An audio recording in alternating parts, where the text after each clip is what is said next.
अस्सलाम वालेकुम स्टूडेंट्स। आज हम डील करेंगे प्रोजेक्टाइल मोशन के साथ। So what is projectile motion? Two dimensional motion of a body with constant horizontal velocity and constant vertical acceleration is termed as projectile motion। यानी कि projectile motion में जो उसकी हॉरिजॉन्टल वेलोसिटी है वो कांस्टेंट रहेगी, जबकि वर्टिकल वेलोसिटी कॉन्स्टेंटली चेंज होगी। इसका मतलब वर्टिकल वेलोसिटी में कांस्टेंट एक्सेलरेशन मौजूद होगा। अब हॉरिजॉन्टल मोशन प्रोजेक्टाइल की देख लेते हैं। एक प्रोजेक्टाइल है, उसको प्रोजेक्टाइल क्या है? बेसिकली कोई भी बॉडी जिसको किसी एंगल से हम फेंक रहे हैं या किसी को स्ट्रेट फॉरवर्ड हमने किसी बुलंदी से फेंका है, वो बाद में ज़मीन से हिट करता है, वो भी प्रोजेक्टाइल है। किसी को नीचे से हमने आगे ऊपर एक्स एक्सिस के लोग किसी एंगल से फेंके है, वो भी प्रोजेक्टाइल है। तो अब हॉरिजॉन्टल मोशन देख रहे हैं प्रोजेक्टाइल की, तो एक्स एक्सिस के लॉन्ग इसकी वेलोसिटी जो है वो कांस्टेंट रहती है। क्यों? ये किस केस में होता है? जब हम हॉरिजॉन्टल फोर्सेस को इग्नोर कर देते हैं, यानी एयर फ्रिक्शन को हम इग्नोर कर चुके हैं, तो उस केस में हॉरिजॉन्टल वेलोसिटी कांस्टेंट रहेगी। इसलिए हॉरिजॉन्टल एक्सेलरेशन ए एक्स जो है वो बराबर होगा ज़ीरो के। तो हॉरिजॉन्टल फोर्स एफ एक्स वो भी ज़ीरो होगी, क्योंकि एफ बराबर है एम ए के। एक्सेलरेशन ज़ीरो है तो फोर्स भी ज़ीरो होगी। तो हॉरिजॉन्टल वेलोसिटी जो है वो initial horizontal velocity V I X बराबर होगी final horizontal velocity V F X के, तो वो बराबर है वी एक्स के। अब एस हॉरिजॉन्टल डिस्टेंस जो कवर्ड है वो हम किस तरह कैलकुलेट करेंगे? उसको हम एक्स से डिनोट करते हैं। तो सेकंड इक्वेशन हम मोशन लगाते हैं, V I X T multiply 1/2 A X T square. A X horizontal acceleration zero है, वो ज़ीरो पुट किया, तो ये पूरा फैक्टर जो था ये पूरा फैक्टर ज़ीरो हो गया। तो V I X cross T, इसलिए हॉरिजॉन्टल डिस्टेंस का फार्मूला है V I X cross T या V X cross T. Vertical motion की बात करें तो प्रोजेक्टाइल के वर्टिकल मोशन जो है उसमें कांस्टेंट एक्सेलरेशन मौजूद होता है। वो कांस्टेंट एक्सेलरेशन कौन सा है? ग्रेविटेशनल एक्सेलरेशन, ग्रेविटेशनल एक्सेलरेशन और जी। तो इस जी के ज़ेरे असर इसकी वर्टिकल वेलोसिटी जो है वो यूनिफॉर्मली चेंज हो रही होती है। तो वर्टिकल डिस्टेंस किस तरह कैलकुलेट करेंगे हम? Again second equation of motion लगाते हैं, V I T plus 1/2 G T square. इस केस में एक्सेलरेशन जी है और वी आई जो है वो वर्टिकल वेलोसिटी है, initial vertical velocity V I Y T. तो एस वर्टिकल डिस्टेंस को हम वाई से डिनोट करते हैं, उसकी इनिशियल वर्टिकल वेलोसिटी जो वी आई, ये वी आई वाई है। इनिशियल वर्टिकल वेलोसिटी जो वी आई वाई होती है वो किसी भी फ्री फॉलिंग बॉडी के ऊपर से जब हमने उसको हॉरिजॉन्टली थ्रो किया है तो वो बराबर होती है ज़ीरो के, क्योंकि उसको थ्रो ही हम हॉरिजॉन्टली कर रहे हैं। तो इस पॉइंट पे उसकी वेलोसिटी टोटली हॉरिजॉन्टल होगी, वर्टिकल वेलोसिटी नहीं होगी। तो vertical velocity V I Y zero थी, इसलिए ये वाला फैक्टर जो है ये कम्प्लीटली इस इक्वेशन में बराबर हो गया ज़ीरो के, और बाकी फैक्टर 1/2 जी टी स्केयर बच गया। तो वर्टिकल डिस्टेंस का फार्मूला आ गया 1/2 जी टी स्केयर। अब time period of horizontally thrown projectile का किस तरह हम कैलकुलेट करेंगे? उसका फार्मूला हमारे पास शॉर्टकट है 2y/g। ये टाइम पीरियड है हॉरिजॉन्टली थ्रोन प्रोजेक्टाइल का, ये शॉर्टकट है, आपने याद कर लेना है। जबकि इसमें y किसको शो कर रहा है? y वर्टिकल डिस्टेंस को शो कर रहा है। ये MCQs है। Saima throws her ring off from a top of building 10 metre high. If she provides VIX 20 metre per second, how far the ring will fall. यानी कि उसने टॉप ऑफ बिल्डिंग से रिंग को फेंका, अब रिंग दूर जाके ज़मीन से टकराएगी, तो वो कितनी दूर, यानी कि इस बिल्डिंग से कितनी दूर जाके ज़मीन से टकरा रही है, वो हमने डिस्टेंस कैलकुलेट करना है एक्स एक्सिस के अलोंग। तो यानी कि हॉरिजॉन्टल डिस्टेंस हमने देखना है, हॉरिजॉन्टल डिस्टेंस कितना बनेगा। तो सॉल्यूशन इसका किस तरह? पहले first of all horizontal distance calculate करने के लिए हमें टाइम की ज़रूरत है, VIX और टाइम की ज़रूरत है। तो VIX तो हमें दी हुई है, टाइम नहीं है। टाइम हम कैलकुलेट कर लेते हैं फार्मूले से, T = 2y/g।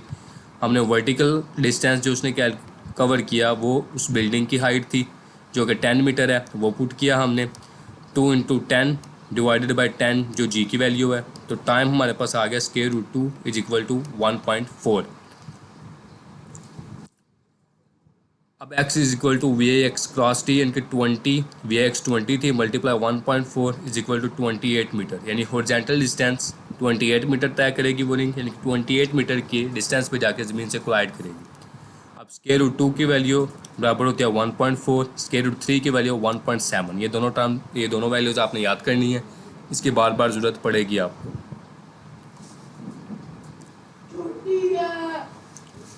For a horizontally thrown projectile, एक प्रोजेक्टाइल को हॉरिजॉन्टली थ्रो किया तो उस केस में वेलोसिटी ऑफ लैंडिंग जो है ऑलवेज ग्रेटर होती है वेलोसिटी ऑफ प्रोजेक्शन के। इसकी रीज़न क्या है? क्योंकि जब हमने उसको थ्रो किया है तो उस वक्त उसकी वेलोसिटी जो थी वो सिर्फ हॉरिजॉन्टल वेलोसिटी थी। उनके पॉइंट ऑफ थ्रोइंग के वक्त जब यहाँ से थ्रो किया हॉरिजॉन्टल वेलोसिटी थी, लेकिन आहिस्ता आहिस्ता ग्रेविटी की वजह से वो वर्टिकल वेलोसिटी भी गेन करता है। इस वजह से फाइनल वेलोसिटी ऑफ लैंडिंग जो है वो बढ़ जाती है। तो फाइनल वर्टिकल वेलोसिटी, प्रोजेक्टाइल की फाइनल वर्टिकल वेलोसिटी का फार्मूला क्या होता है? VFY का स्क्वायर रूट 2GH। ये किस तरह आया? थर्ड इक्वेशन ऑफ मोशन यहाँ पे यूज़ की गई है इन टर्म्स ऑफ ग्रेविटी। तो 2GH is equal to VF square minus VI square. तो VIY इनिशियल वर्टिकल वेलोसिटी 0 थी तो वो 0 पुट कर दिया हमने। VFY square is equal to 2GH, तो VFY इज इक्वल आ गई स्क्वायर रूट 2GH के। तो final velocity with which projectile hits ground, तो जिस वेलोसिटी से प्रोजेक्टाइल हॉरिजॉन्टली थ्रोन प्रोजेक्टाइल जो है वो ग्राउंड को हिट करेगा, वो सम होगी उसकी वेलोसिटी हॉरिजॉन्टल वेलोसिटी और वर्टिकल वेलोसिटी दोनों का। हॉरिजॉन्टल वेलोसिटी VX स्क्वायर होगी और वर्टिकल वेलोसिटी 2GH, उसका स्क्वायर रूट, यानी कि वेक्टर सम हुआ है दोनों वेलोसिटीज़ का। आगे जो टेबल है ये आप लोगों ने याद करना है इसको फिंगर टिप्स पे। इसकी बार बार ज़रूरत पड़ेगी हमें कि साइन की वैल्यू, साइन 0 की, 30 की, 45 की, 60 की क्या वैल्यूज़ होती हैं, ठीक है। साइन 0 इज इक्वल टू 0 और कॉज 90 इज इक्वल टू 0। ये थोड़ा कंपैरिजन से याद करना ईजी रहेगा कि साइन 0 जो है वो साइन 0 डिग्री बराबर है 0 के और कॉज 90 बराबर है 0 के, कि इनका ओपोजिट रिलेशन बनेगा। अब कॉज 0 बराबर है 1 के, जबकि साइन 90 बराबर है 1 के। इनके जो साइन और कॉज है ओपोजिट चल रहे हैं। साइन 31/2 है और कॉज 60 जो है कॉज 61/2 है। साइन 45 स्क्वायर रूट 2/2 और कॉज 45 की भी वैल्यू सेम है।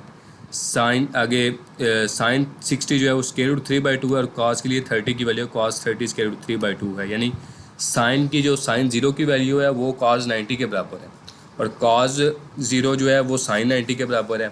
साइन 30 की वैल्यू जो है वो कॉज 60 के बराबर है और जो साइन 60 है वो कॉज 30 के बराबर है और 45 पे दोनों की वैल्यू सेम है। tan 0 बराबर होता है 0 के, जबकि tan 90 बराबर होता है इन्फिनाइट के।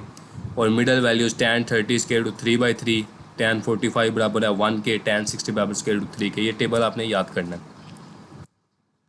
आगे ओब्लिक प्रोजेक्टाइल। ओब्लिक पीछे हमने देखा हॉरिजॉन्टली थ्रोन प्रोजेक्टाइल, ये ओब्लिक प्रोजेक्टाइल यानी ऐसा प्रोजेक्टाइल जिसको हमने हॉरिजॉन्टल के साथ किसी एंगल पे फायर किया, ठीक है। ज़मीन से फेंका किसी एंगल पे, एंगल थीटा पे, फिर उसने डिस्टेंस कवर किया, फिर दोबारा जाके ग्राउंड से हिट कर गया। तो इस केस में वेलोसिटी ऑफ लैंडिंग जो है वो बराबर होती है वेलोसिटी ऑफ प्रोजेक्शन के, क्योंकि जब फेंका उस वक्त पे हॉरिजॉन्टल और वर्टिकल दोनों वेलोसिटीज़ मौजूद थी और वेलोसिटी ऑफ लैंडिंग पे भी दोनों वेलोसिटीज़ हॉरिजॉन्टल और वर्टिकल वेलोसिटीज़ मौजूद हैं। तो इसकी वेलोसिटी के कंपोनेंट जो इनिशियल वेलोसिटी है जहाँ पे प्रोजेक्ट किया है उसको, तो उधर कंपोनेंट ऑफ वेलोसिटी जो है दो हैं उस पॉइंट पे भी, VIX और VIY। इनिशियल वेलोसिटी के दो कंपोनेंट स्प्लिट की हुई है दो कंपोनेंट्स में। तो VIX क्या होती है? VI cos थीटा, और VIY क्या होता है? VI sin theta. ये आप उसमें पढ़ चुके हैं रेजोल्यूशन ऑफ वेक्टर्स में। तो VFX हॉरिजॉन्टल एक्सेलरेशन 0 होता है, इसलिए हॉरिजॉन्टल के लॉन्ग फाइनल इनिशियल वेलोसिटी बराबर होती है। VFX बराबर होगी VIX के VI cos थीटा। जबकि वर्टिकल वेलोसिटी जो है वो वर्टिकल फाइनल वेलोसिटी और वर्टिकल इनिशियल वेलोसिटी डिफरेंट होती हैं क्योंकि उसमें ग्रेविटेशन का असर आ रहा होता है। तो VFY बराबर होगी VI sin theta minus GT। ये किस तरह आई कि VF first equation of motion VF बराबर होती है VI प्लस AT के।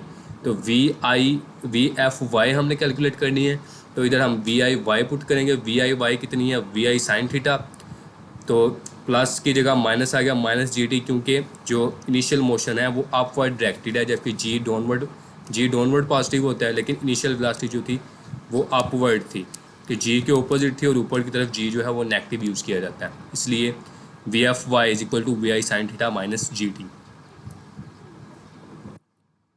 अब किसी भी पॉइंट पे जो टोटल वेलोसिटी है उसका फार्मूला क्या होता है? V is equal to VX square plus VY square. इन दोनों वेलोसिटीज़ को उस पॉइंट पे दोनों हॉरिजॉन्टल और वर्टिकल वेलोसिटी को ऐड अप कर देंगे,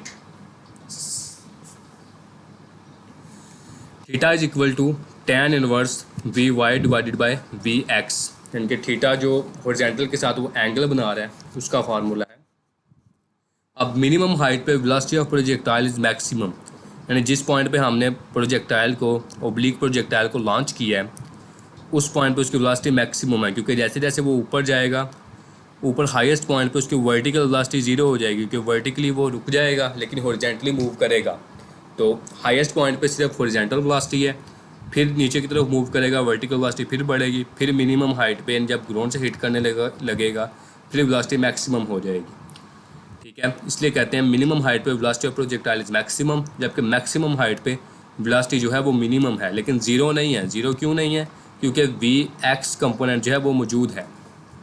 MCQ देख लें, for which angle of projection velocity of projectile at maximum height becomes equal to half of its maximum value, यानी किस एंगल पे प्रोजेक्टाइल को हम लॉन्च करें तो हाईएस्ट पॉइंट पे उसकी जो वेलोसिटी है वो उसकी मैक्सिमम वैल्यू, यानी कि मैक्सिमम वैल्यू कौन सी होती है? इनिशियल वेलोसिटी होती है, तो उसका हाफ हो जाए, इनिशियल का हाफ हो जाए। तो किस तरह सॉल्व करेंगे हम कि मैक्सिमम वेलोसिटी जो है वो VI है, ठीक है, तो हाईएस्ट मैक्सिमम हाइट पे जो वेलोसिटी होती है वो हॉरिजॉन्टल वेलोसिटी सिर्फ रह जाती है VI cos थीटा। अब हमने वो एंगल फाइंड करना है जिस पे मैक्सिमम हाइट पे जो वेलोसिटी है वो VI का हाफ हो। अब मैक्सिमम हाइट पे velocity cos VI cos theta, इनके cos थीटा हमारे पास बराबर आना चाहिए 1/2 के।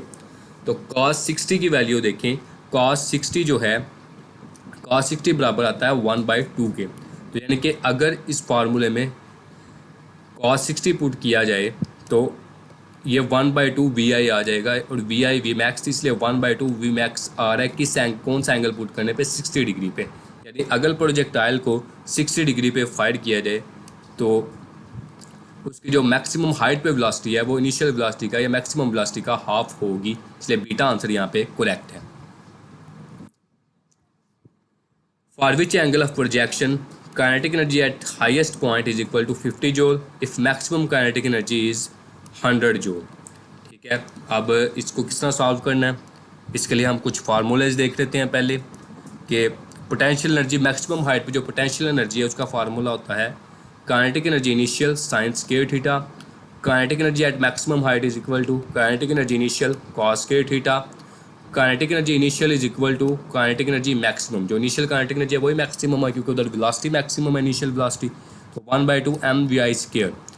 Kinetic energy at maximum height पे काइनेटिक एनर्जी कौन सी होगी, तो उसके लिए हम मैक्सिमम हाइट पे जो वेलोसिटी है वो पुट कर देंगे फार्मूले में, तो 1/2 mvi square cos square theta, ये हाईएस्ट पॉइंट पे ये vi कॉस थीटा वेलोसिटी होती है इसलिए वो पुट कर दिया, उसका स्क्वायर आ गया।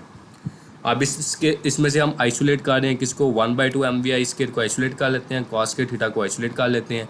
अब 1/2 mvi स्क्वायर ही फार्मूला है किसका? मैक्सिमम काइनेटिक एनर्जी का, तो इसकी जगह हम काइनेटिक एनर्जी मैक्सिमम लिख देते हैं कॉस स्क्वायर थीटा। ये फार्मूलाज आपने याद कर लेने हैं। अब हमारे पास सवाल क्या है कि वो हाईएस्ट पॉइंट पे kinetic energy maximum kinetic energy का हाफ होनी चाहिए, तो ये हाईएस्ट पॉइंट पे हम काइनेटिक एनर्जी इसको क्या देते हैं? ये kinetic energy maximum cos square theta. अब हमारे पास कॉस स्क्वायर थीटा की वैल्यू जो है यहाँ पे 1/2 के इक्वल आना चाहिए, तो हम यहाँ पे कॉस थीटा की कौन सी वैल्यू पुट करें कि उस वैल्यू को बाद में स्केल लें तो वो 1/2 के इक्वल आए। तो cos 45 अगर हम पुट करें दिए गए एंगल्स में से, जो एंगल्स दिए गए हैं इसमें से अगर 45 लगाया जाए इस फार्मूले में, इधर 45 पुट करें तो उससे हमारे पास आएगा स्क्वायर रूट 2/2, उसका स्केल लेंगे तो स्क्वायर जो है ये कट जाएगा स्क्वायर रूट के साथ, तो 2/4 आ जाएगा 1/2, इनके काइनेटिक जी मैक्सिमम का हाफ आ जाएगा किस एंगल पे? 45 डिग्री पे। यानी कि आपने एंगल इस फार्मूले में एंगल्स आपने पुट करके देख लेने हैं, तो 45 पुट करने से वो 1/2 इनके हाफ के इक्वल आ रहा है मैक्सिमम काइनेटिक एनर्जी के, इसलिए करेक्ट आंसर हमारा क्या होगा? बीटा करेक्ट आंसर हमारा होगा। नेक्स्ट जो हम MCQ डील करते हैं कि Saima throws her engagement ring after being angry from top of building. लड़ाई हो चुकी है तो रिंग फेंकी जा चुकी है, वैसे कोई फेंकता नहीं, इसके पीछे तो लड़ाइयाँ हो जाती हैं। तो if she provides initial velocity 10 metre per second then with what velocity ring will touch the ground. अब उसने रिंग फेंकी है, इनिशियल वेलोसिटी उसने 10 मीटर पर सेकंड दी है, तो किस वेलोसिटी से वो ग्राउंड को छू लेगी? तो इसमें हॉरिजॉन्टली उसने थ्रो की है, ये प्रोजेक्टाइल कौन सा बन रहा है? हॉरिजॉन्टली थ्रोन प्रोजेक्टाइल बन रहा है। हमने वेलोसिटी कौन सी बतानी है जिससे ग्राउंड को हिट कर रही है, इनके हॉरिजॉन्टल वेलोसिटी और वर्टिकल वेलोसिटी दोनों का सम आएगा। हॉरिजॉन्टल वेलोसिटी हमें दी हुई है 10 metre per second, vertical velocity उसके लिए हम जानते हैं कि हम स्क्वायर रूट 2gh यूज़ करते हैं, ठीक है। तो वो फाइनल फार्मूला भी हम पीछे पढ़ चुके हैं स्लाइड में, ये फार्मूला हमने यूज़ करना है जो पीछे हम पढ़ के आए हैं। तो ये फार्मूला हमने इधर लगा दिया हॉरिजॉन्टली थ्रोन प्रोजेक्टाइल का, जिससे वो ग्राउंड को हिट कर रहा है। तो Vx square plus 2gh values हमने पुट कर दी, 10 का स्केयर प्लस 2 इंटू जी की वैल्यू 10 और हाइट कितनी थी 5 मीटर हाइट थी, वो पुट की। तो सॉल्व करके हमारे पास आंसर आ गया 14.44 मीटर पर सेकंड, ठीक है। 14 का स्केयर 196 होता है, तो 190 हमारे पास कैलकुलेटर तो होता नहीं, हम वहाँ पे स्केयर रूट कैसे लेंगे। हम जानते हैं कि 14 टाइम 196 आता है, तो ये वैल्यू जो है 196 से थोड़ी सी बड़ी है, 200 जो है, तो इसलिए इसका आंसर भी जो है 14 से स्लाइटली बिगर आएगा। ये अंदाजे से हमने देखना है कि 14.1 अप्रॉक्सीमेट आएगा। ये 14 metre per second option alpha जो है वो करेक्ट है, करीब 3 आंसर अल्फ़ा है। अब टाइम ऑफ फ्लाइट, उसके फार्मूला क्या होता है प्रोजेक्टाइल का, 2vi sine theta by G, height reached vi square sine square theta by 2g। अब साइन स्केयर थीटा का मतलब क्या है कि साइन थीटा लेके उसका हमने बाद में स्केयर कर लेना है। अब मैक्सिमम हाइट के लिए थीटा क्या होगा 90 डिग्री, क्योंकि साइन 90 डिग्री और उसका स्केयर लें तो वो वैल्यू बराबर आएगी 1 के, तो वो साइन 90 का स्केयर बराबर था 1 के, वो पुट किया हमने, तो vi स्केयर बाई 2g। ये किसका फार्मूला आ गया मैक्सिमम हाइट का। तो हाइट का जनरल फार्मूला क्या आ गया, हम यहाँ पे vi स्केयर की जगह vi स्केयर बाई 2g की जगह हम हाइट मैक्सिमम पुट कर देते हैं, क्योंकि हाइट मैक्सिमम इसके इक्वल थी 7 sine square theta. Range of projectile का फार्मूला क्या है, vi square sine 2 theta by G, तो साइन 2 थीटा बराबर हो अगर 1 के, sine 2 theta is equal to 1, इस केस में रेंज मैक्सिमम होगी, क्योंकि साइन कॉस टेन की मैक्सिमम वैल्यू जो है वो 1 ही आती है। तो यहाँ पे अगर 45 एंगल पुट किया जाए, 45 टू 90 और साइन 90 बराबर है 1 के, तो 45 डिग्री पे मतलब रेंज मैक्सिमम होगी। तो R max is equal to उसका फार्मूला vi स्केयर जी, क्योंकि साइन 2 थीटा जो है वो हमने 90 लगा के 1 के इक्वल पुट कर दिया। तो रेंज का जनरल फार्मूला जो है उसकी जगह vi स्केयर अवर जी की जगह हम पुट कर देते हैं यहाँ पे आर मैक्स लगा दिया, साथ फिर उसी तरह साइन 2 थीटा आ गया। Eight which angle range is half of R max, किस एंगल पे रेंज जो है मैक्सिमम रेंज का हाफ होगी। तो इधर भी हमने थीटा की वो वैल्यू पुट करनी है जिससे साइन 2 थीटा जब हम लें तो वो वैल्यू 1/2 के बराबर है। तो साइन 30 जो है वो 1/2 के इक्वल होता है, साइन 30 इज इक्वल टू 1/2। तो इसलिए यहाँ पे अगर हम 15 पुट करें तो 15 2 टाइम 30 हो जाएगा और साइन 30 1/2 होगा, यानी फिर हमारे पास जो रेंज है वो आर मैक्स का हाफ आ जाएगी। Range is equal to 1/2 R max.